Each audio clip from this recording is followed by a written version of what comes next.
Hi, good morning and good evening, everyone. Can you hear me?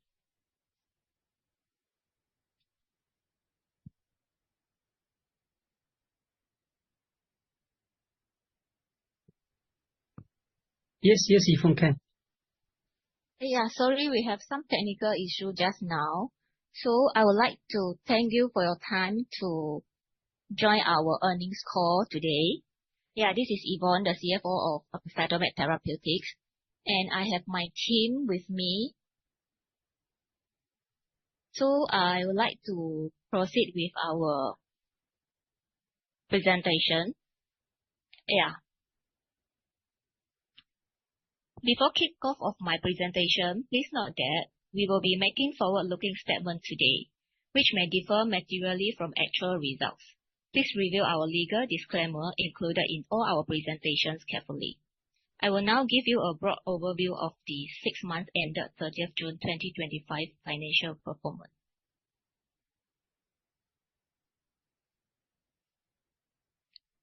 Our revenue increased by 100% to 156,000 Sing dollar for the 6 months ended 30th June 2025.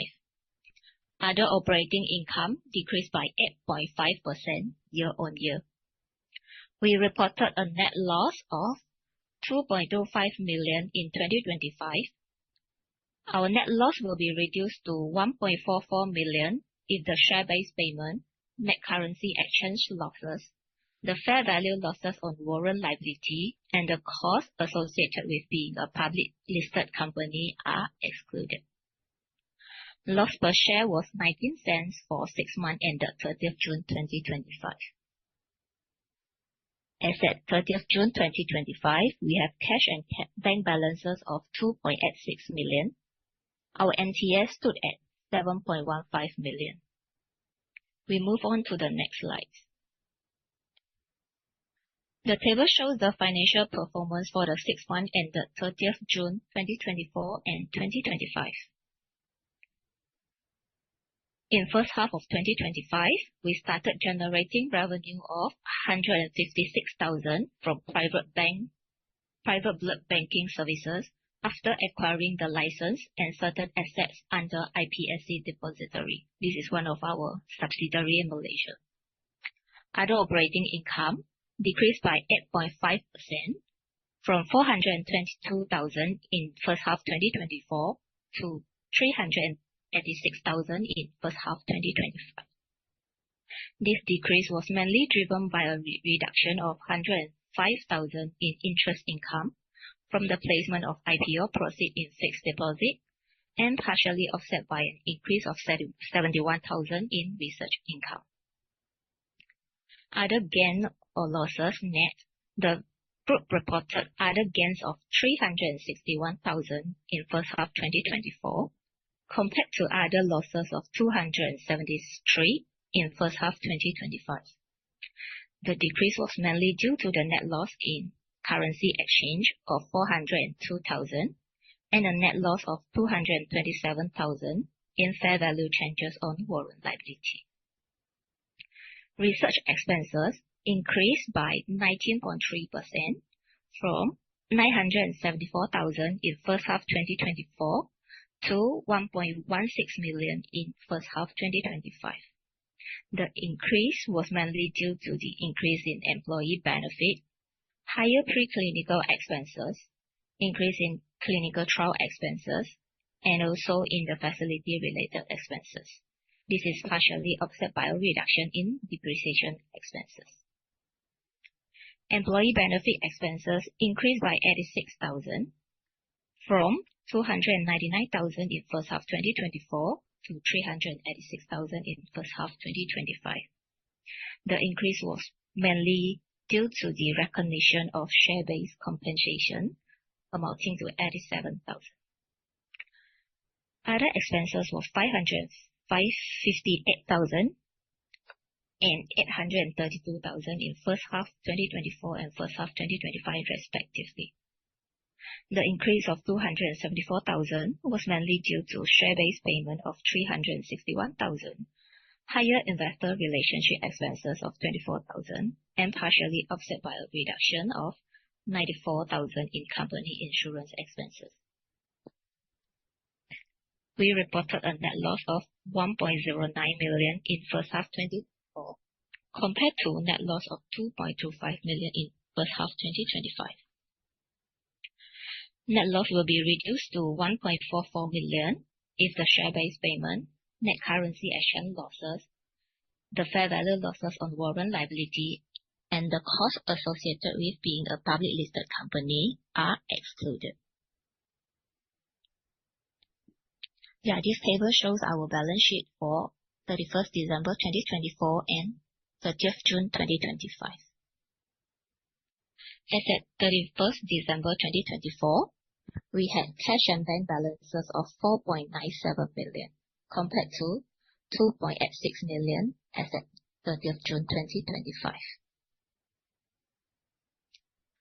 Warrant liability were $12,000 and $88,000 as at 31st December 2024 and 30th June 2025 respectively.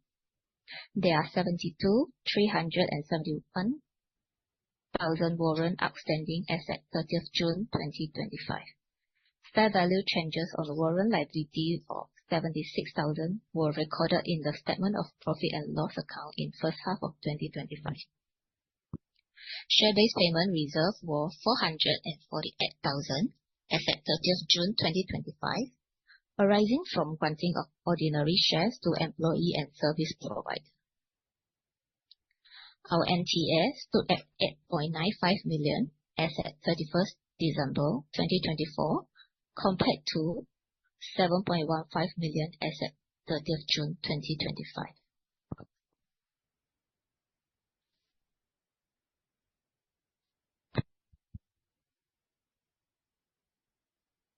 I will now proceed to update on our pipeline progress. So for our first project, CTM-GDT, this is the CAR gamma delta T. Currently, we have clinical trial with NUH Singapore. We have completed the dose level 1 in June 2025 and now proceeding with the dose level 2. And we target to complete the phase 1 trial in 2026.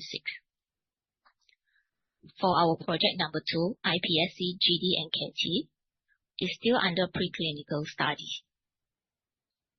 Project number 3, CTM-GDT, this is the unmodified gamma delta T cell. The IND application is ongoing.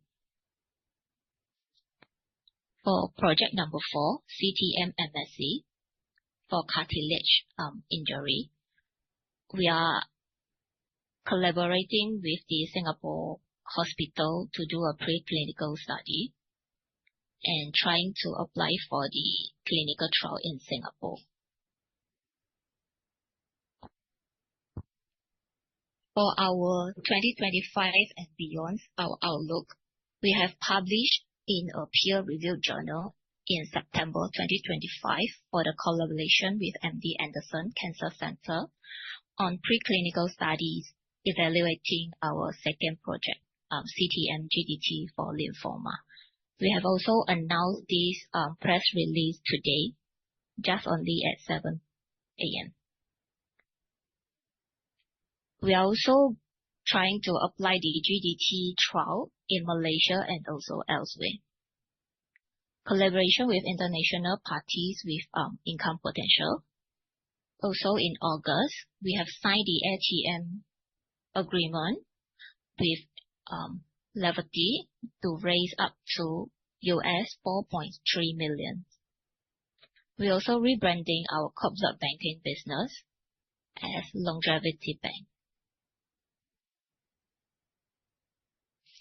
This is our cGMP manufacturing facility. It has been audited by the MOH of Malaysia.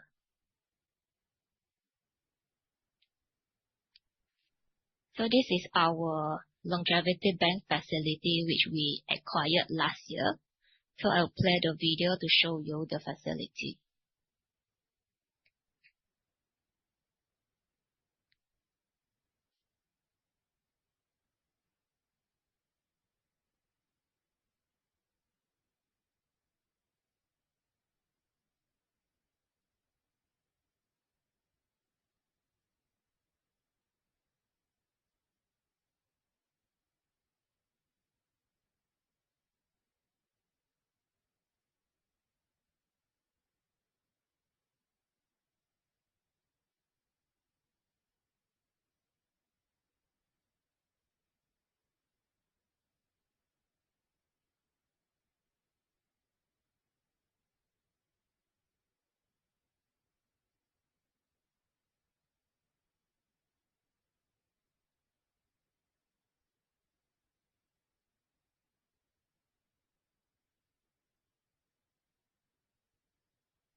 We are now open for the Q&A session.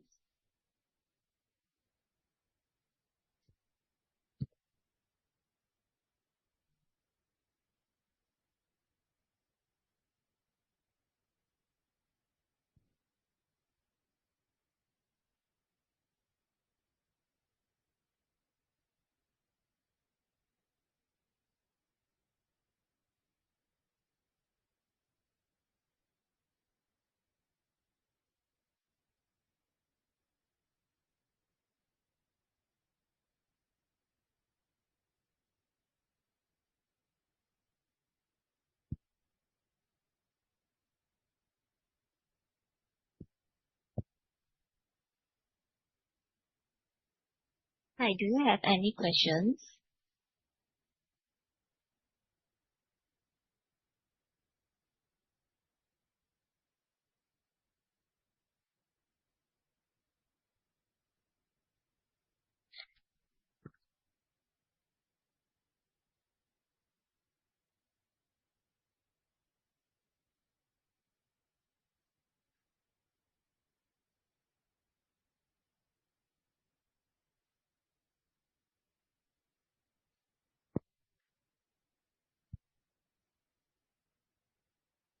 Yeah, can I end this meeting if we do not have received any questions?